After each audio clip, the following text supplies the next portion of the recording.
이제 언약궤가 다시 하나님의 언약궤가 다시 다윗성으로 들어오게 됩니다. 그리고 이제 어제 우리가 살펴봤던 것처럼 불미스러운 일들도 있었지만 잘 준비해서 다윗성으로 언약궤가 들어오는 모습을 이제 기쁨의 마음으로 오늘 함께 살펴보게 되는데요.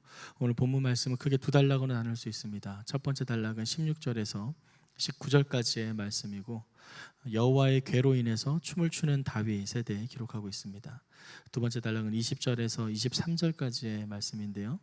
다윗이 춤추는 것으로 인해 화가 난 미갈이라고 볼 수 있습니다. 이렇게 두 단락으로 나누어서 먼저 한번 첫 번째 단락을 함께 살펴보겠습니다. 16절에서 17절까지의 말씀을 다시 함께 읽겠습니다. 여호와의 궤가 다윗성에 들어올 때 사울의 딸 미갈이 창문으로 내다보고 있었습니다. 미갈은 다윗 왕이 여호와 앞에서 껑충껑충 뛰며 춤추는 것을 보고 마음속으로 비웃었습니다. 여호와의 궤를 모셔다가 다윗이 세우던 장막 가운데 미리 준비해 놓은 자리에 두고 다윗은 여호와 앞에 번제와 화목제를 드렸습니다.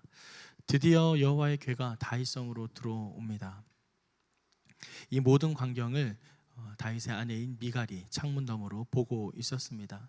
분명 오늘 16절 말씀에도 미갈은 다윗 왕이 여호와 앞에서 껑충껑충 뛰며 춤추는 것을 보았다라고 합니다. 그는 그냥 단순히 다윗 왕이 춤추는 것을 본 게 아니라 여호와 앞에서 춤을 추고 있는 모습을 보았습니다. 그럼에도 불구하고 그는 그 마음속으로 비웃었습니다. 비웃었던 이유는 우리가 잘 아는 것처럼 두 번째 단락에 나온 것 같이 신하의 계집종들 앞에서 몸을 드러냈다라는 자신의 그러한 표현, 즉 수치스럽게 어떻게 왕이 채통도 없이 그렇게 마음껏 춤을 출 수가 있느냐, 이런 내용입니다. 하지만 다윗은 아랑곳하지 않고 거기에 전혀 개의치 않고 정말 전심을 다해 여호와 앞에서 춤을 추었습니다. 그것은 기쁨의 소식이고 또 다윗의 마음이 전심으로 하나님을 향하고 있다라는 표현입니다. 왜 그런가? 바로 언약궤는 당시 하나님의 임재를 상징하는 아주 매우 중요한 신앙적인 부분이었기 때문입니다. 그래서 17절 말씀처럼 여호와의 궤를 모셔다가 다윗이 세워둔 장막 가운데 미리 준비해 놓은 자리에 두었다라고 합니다. 이 미리 준비해 놓은 자리가 중요합니다.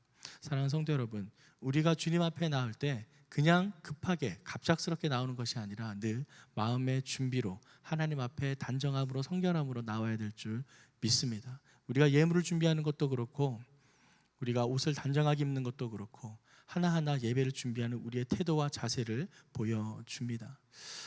어렸을 때 어르신들께 들었던 이야기들 중에는 잘 아시겠지만 헌금을 다리미로 다려서 빳빳하게 이렇게 새 것처럼 만들어서 헌금을 드릴 만큼 하나님 앞에 준비된 정성을 보여드렸습니다. 그것이 전부가 아니라 하나님 앞에 나의 마음을 얼마나 단정하고 준비하느냐라는 자세의 문제입니다. 나의 태도와 자세의 문제이지 그러한 형식이 초점 맞춰지는 것이 아니라는 사실이죠. 그렇게 하는 이유, 그렇게 단정하고 깨끗하고 마음의 준비를 다 하는 이유가 무엇인가? 바로 하나님 앞에 예배하기 위해 하나님께 드리기 위함이다라는 사실이죠. 지금 다윗의 중심에는 그러한 형식적인 것이 중요한 것이 아니라 하나님 앞에 나의 마음을 전심으로 드리는 그의 진심 어린 마음이 표현되고 있는 것입니다. 그래서 그는 마음껏 춤을 추었고 또 언약궤가 들어올 자리를 미리 준비하여서 그 자리에 두고 하나님 앞에 번제와 화목제를 드립니다. 번제는 무엇입니까? 다섯 가지 종류의 제사 중에 가장 크게 드리는 하나님 앞에 모든 제물을 태워서 보내드리는 것입니다. 즉 그동안 언약궤가 없었던 그 상황에서 어려웠던 그 시기를 지나 이제 모든 것을 불살라 태워드릴 만큼 하나님 앞에 전심으로 나아갔겠다라는 다짐의 그런 표현이라 할 수 있습니다. 화목제는 무엇인가요? 그러한 기쁨을 하나님께 모두 태워드리는 그러한 기쁨을 나만 누리는 것이 아니라 여러 사람들과 함께 나누겠다라는 것이죠. 그래서 그러한 화목제를 드리고 난 이후에 다윗은 그 기쁨을 모든 백성들과 함께 나누게 됩니다. 18절, 19절 말씀을 함께 읽겠습니다. 다윗은 번제와 화목제를 드리고 난 뒤 전능하신 여호와의 이름으로 백성들을 축복했습니다. 그리고 남녀를 가리지 않고 온 이스라엘 사람들에게 각각 빵 한 덩이와 고기 한 조각과 건포도 빵 한 덩이씩을 주었습니다. 그 후 백성들은 모두 각각 자기 집으로 돌아갔습니다. 하나님 앞에 기쁨으로 제사를 드리고 난 이후에 그러한 기쁨을 백성들과 모두 함께 나눕니다. 19절 표현에서 보면 남녀를 가리지 않고 온 이스라엘 백성에게 주었다라고 합니다. 잘 아시는 것처럼 성경은 사람을 계수할 때도 또 표현할 때도 남자의 인원만을 계수하고 파악을 합니다. 그런데 지금 특별히 여기에서 남녀를 가리지 않았다라는 것은 모든 사람에게 정말 한 사람도 빠짐없이 그러한 기쁨을 나눠주었다라는 표현으로 볼 수 있습니다. 다윗이 번제와 화목제를 드리고 난 다음에 이어서 백성들을 축복했다라는 것은 단순히 다윗이 그 마음으로 축복한 것이 아니라 하나님으로 말미암는 기쁨을 하나님의 축복을 대신 전했다라고 볼 수 있습니다. 즉 번제와 화목제를 드리고 난 뒤 그가 누린 그 기쁨을 하나님의 이름으로 말미암아 하나님을 대신하여 다윗이 축복의 통로가 되어 그 복을 백성들에게 전했다라는 것이죠. 그리고 그러한 축복을 단지 말로만 끝내는 것이 아니라 가시적으로 드러나는 먹을 것을 통해서 그러한 기쁨을 풍족하게 나누었다라는 것입니다. 즉 하나님께서는 우리의 영뿐만 아니라 육까지도 함께 책임져 주신다라는 사실을 오늘 화목제와 또 그 제사를 드리고 제물을 나누는 것을 통해 함께 확인할 수 있습니다. 빵 한 덩이, 고기 한 조각, 건포도 빵 한 덩이씩을 주었다. 단순히 수량만, 이 양만 보고 이거 뭐 별로 주지 않는 것 같은데 라고 생각하는 것이 아니라 모든 백성들에게 이만큼의 기쁨을 함께 나누었다는 그 사실만으로 이것은 하나님께서 지금 이스라엘에게 영적인 축복뿐만 아니라 육적인 축복도 함께 하신다라는 것을 우리에게 보여줍니다. 사랑하는 성도 여러분, 하나님께서는 진실로 하나님 앞에 영으로 전심으로 나아가는 자들에게 육적인 축복도 함께 주시는 줄 믿습니다. 아브라함이 그러했고 이삭이 그러했고 믿음의 모든 조상들이 그러했습니다. 하지만 우리가 기억해야 될 것은 그렇게 부록처럼 따라오는 육적인 축복을 우리가 추구해야 될 바로 여기면 안 된다라는 사실입니다. 분명 우리가 먼저 들어야 할 것은 영적인 예배이고 영적인 제사입니다. 그랬을 때 우리의 육적인 축복은 자연스럽게 부록처럼 따라오게 됩니다. 지금 다윗은 백성들에게 먼저 하나님 앞에 전심으로 드리는 예배를 보여주고 난 뒤 그리고 따라오는 육적인 축복을 보여주었습니다. 삶의 우선순위입니다. 우리의 우선순위가 하나님 앞에 먼저 나가는 것이 중요하지 우리의 재물이나 우리의 어떤 탐욕적인 욕심 가운데 나타나는 육적인 것에 있어서는 안 된다라는 사실이죠. 사랑하는 성도 여러분, 우리가 먼저 추구해야 될 우선순위, 그것은 바로 하나님 앞에 전심으로 나의 모든 삶을 들여 하나님 앞에 예배하는 우리의 태도와 자세입니다. 두 번째 단락을 함께 살펴보겠습니다. 20절에서 21절까지의 말씀을 함께 읽겠습니다. 시작. 다윗이 자기 가족을 축복하려고 집에 돌아왔습니다. 그때 사울의 딸 미갈이 나와 다윗을 맞으며 말했습니다. 오늘 이스라엘의 왕이 정말 볼만하시더군요. 신하의 계집종들 앞에서 몸을 드러내시다니요.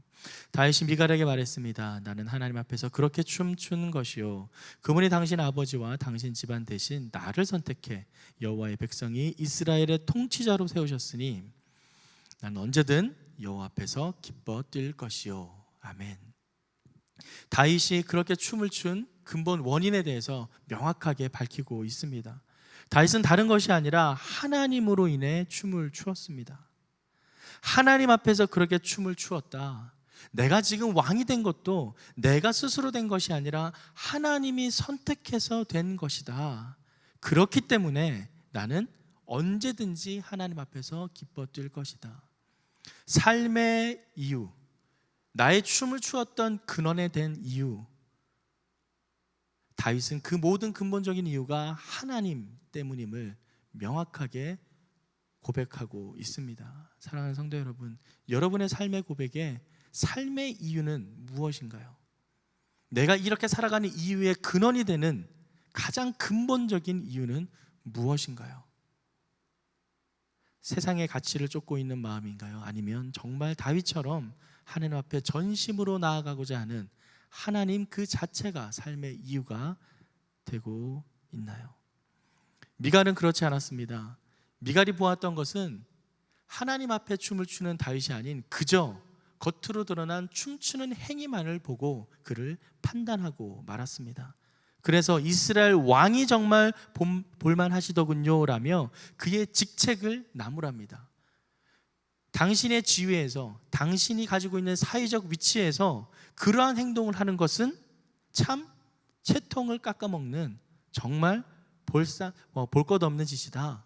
이런 식으로 사람의 신분과 지위로 말미암는 겉으로 드러나는 것으로 다윗의 행동을 판단하고 있습니다. 사실 이러한 모습은 우리 대부분의 모습이라 할 수 있습니다. 누구를 만났을 때, 처음 보았을 때, 또 이미 알고 있는 사람이라도 그 사람의 사회적 지위와 자리, 그런 어떤 직분, 그런 것들을 보고 우리는 일단 그 사람에 대한 선입견을 가지고 있습니다. 물론 그 사람을 더 쉽게 알아가는데 그러한 사회적 신분이나 지위, 직업은 도움을 주기도 합니다. 하지만 우리가 바라봐야 될 것은 그러한 겉으로 드러나는 것이 다가 아니다라는 사실이죠. 사실 우리의 참 모습, 참 자아는 그러한 겉으로 드러나는 것들에 가려져 있습니다.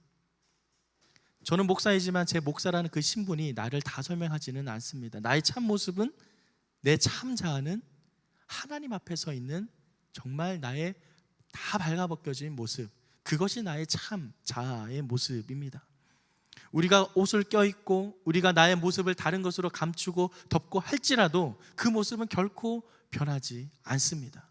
내가 사회적으로 어떤 신분을 가지고 있든, 내가 사회적으로 어떤 직장을 다니든, 어떤 직업을 있든, 어떤 사회적 위치에 있든 그것이 나의 참 자아를 바꾸지는 못한다라는 사실입니다. 그 참자가 무엇입니까? 바로 하나님께서 우리 각 사람에게 태초에 창조할 때 주신 하나님의 형상입니다.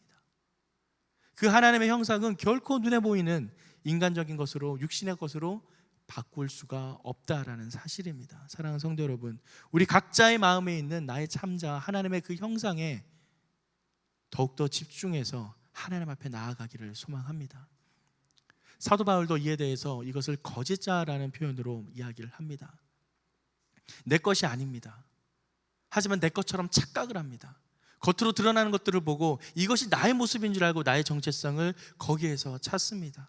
대부분의 우리 인간들이 추구하는 방식이 그러합니다. 세상의 가치를 따라서, 세상의 욕망을 따라서, 세상이 정해놓은 질서에 따라서 그 질서를 따라가는 것이 마치 나의 정체성을 찾아가는 것이냐 이야기를 합니다. 하지만 결코 그 안에는 만족도 없고 결코 그 안에는 평안도 없습니다. 그저 계속해서 갈급한, 계속해서 솟아나는 욕심만 있을 뿐입니다. 이루고 난 다음에도 또 뭔가 허전하고, 이루고 난 다음에도 또 뭔가 허전합니다. 그래서 대부분 청소년들에게 물어볼 때 넌 커서 뭐가 되니? 라고 물을 때 대부분의 아이들은 직업에 대해서 이야기를 합니다. 나는 커서 과학자가 될래요. 나는 커서 의사가 될래요. 꿈을 직업으로 이야기하는 것, 그것이 마치 세상에서 길들여진 우리들의 평범한 모습이라 할 수 있습니다. 하지만 꿈은 결코 직업으로 설명될 수 없습니다. 그가 의사가 되고 변호사가 되고 과학자가 되고 난 다음에 그 다음엔 뭐 할 겁니까? 꿈은 결코 직업이 아닙니다. 꿈이란 내가 이 땅을 어떻게 살아가겠다라는 선포이자 자기 비전 선언입니다. 지금 미갈이 바라보는 것은 그렇게 겉으로 드러난 직업적인 외향적인 모습일 뿐 전혀 하나님의 중심을 바라보고 있지 못합니다. 사랑하는 성도 여러분, 우리의 겉을 에워싸고 있는 수많은 거짓자에서 벗어나 진정 하나님 앞에 집중하고 나아가는 우리의 참 자의 모습을 회복하는 저와 여러분의 삶이 되기를 간절히 소망합니다. 그러한 다짐을 다시 한번 이렇게 이야기하는데요, 22절에서 23절 말씀을 함께 읽겠습니다. 내가 이것보다 더욱 채통 없이 행동에 스스로 낮아져도 당신의 말한 그 계집종들은 나를 우러러 볼 것이요, 이 일로 인해 사울의 딸 미갈은 죽을 때까지 자식을 낳지 못했습니다. 지금 다윗이 다른 사람들의 시선을 신경 쓰지 않고 오직 하나님만을 바라보며 말하는 그의 간절한 전심 어린 고백을 다시 한번 확인할 수 있습니다. 내가 이것보다 더욱 채통이 없어 스스로 낮아진다 할지라도 그 계집종들이 나를 우러러보든 우러보지 않든 그것은 나와 전혀 개의치 않는다. 오히려 그들은 나를 더 우러러볼 것이다. 왜냐? 그 기쁨의 중심의 원인이 바로 하나님이기 때문입니다. 그렇기에 우리의 꿈은 직업이 아닌 하나님이 되어야 합니다. 우리의 비전은 나의 어떤 욕심적인 방향이 아닌 하나님이 되어야 합니다. 하나님의 사람의 비전은 오직 하나님이 될 때 비로소 온전함을 경험하고 하나님의 능력을 경험할 수 있습니다. 다윗은 그의 중심이 이미 하나님께로만 향해 있었고 온전히 하나님 앞에 자신을 다 태워드릴 만큼 하나님 앞에 전심으로 기뻐하는 모습을 우리에게 보여줍니다. 하지만 미갈은 그렇지 않았습니다. 그저 겉으로 드러나는 모습으로 다윗을 판단하고 그로 인해 그는 남편으로부터 버림을 받게 되죠. 바로 그것이 23절 말씀에 있는 말씀입니다. 사울의 딸 미갈은 죽을 때까지 자식을 낳지 못했다. 무슨 말인가요? 바로 다윗은 그 이후로 미갈과 동침하지 않았다라는 것입니다. 더 이상 미갈과는 같은 방향을 볼 수 없다라는 것이죠. 사랑하는 성도 여러분, 온 가족이 하나의 방향으로 나아가기를 간절히 소망합니다. 믿음이 있지 않은 가정이 있다면 더욱더 믿음이 있는 가정이 되기를 소망하며 기도의 자리로 나아가십시오. 배우자를 위해, 자녀들을 위해 더욱더 기도하며 온 가족이 하나의 방향, 즉 하나님만을 바라보며 나아가는 주님의 가정이 되기를 소망하십시오.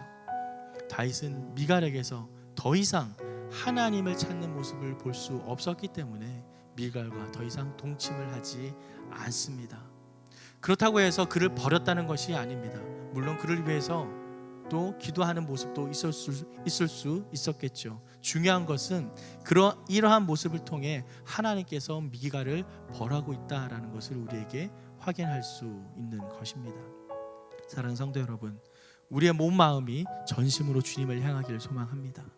겉으로 드러나는 것이 아닌, 눈에 보이는 것이 아닌 그것으로 판단하고 평가하는 것이 아니라 진정 내 안에 있는 참 자아가 하나님께 연합되어 주님만을 바라보며 하나님 중심으로 살아가는 저와 여러분의 삶이 되기를 간절히 축원합니다.